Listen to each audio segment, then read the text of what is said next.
Welcome to the Cybersecurity Advent Calendar. It's becoming a habit now. Today is the 20th of December, so let's open door number 20. OT. Operational technology, or OT in short, is physical processes, industrial sites, factories, where these OT systems, industrial control system, DCS systems, different names for almost the same things, but they control the process and they basically control something in the physical world. So therefore the operational. Whereas IT is information technology, where we are focusing on information.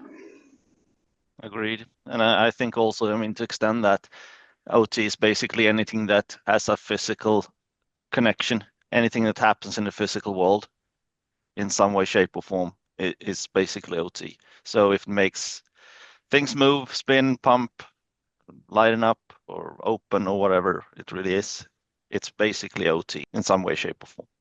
Yes. And if we look where they are, energy production, factories, building automation, medical, healthcare, automotive, so many different places.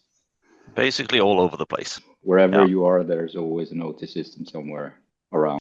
And this started a long time ago, way back when, the first industry version was basically steam power back in the 1800s, mechanizing that. Moving into the second wave was with electricity and mass production.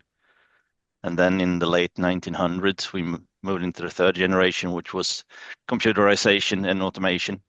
And now we're basically in the fourth iteration, the Industry 4.0 version, where we digitize, connect things in a much more extended way and making the factory smarter. And it's so important even for the data that we have in these systems, even if we are controlling things in the real world, the importance of digitization and the information that we have in these systems. We understand that it's important. We need to get them somehow. And there we have IT and OT being connected in that sense. And we are extracting data from the OT environments. And creating more paths for cyber threats and attack surfaces is extended due to these connections. So that's why basically I would say that OT cybersecurity is moving up on the scale of what is being very much needed for any and all companies tied to OT. Yes, usually these systems are very, very important and are assets that are important for the production and generation of energy, but also, of course, a lot of possibilities when we are connecting these systems. Thank you, Torbjörn Flybring and Mattias Gidlöf, for those insights into OT. Learn a little every day. See you tomorrow.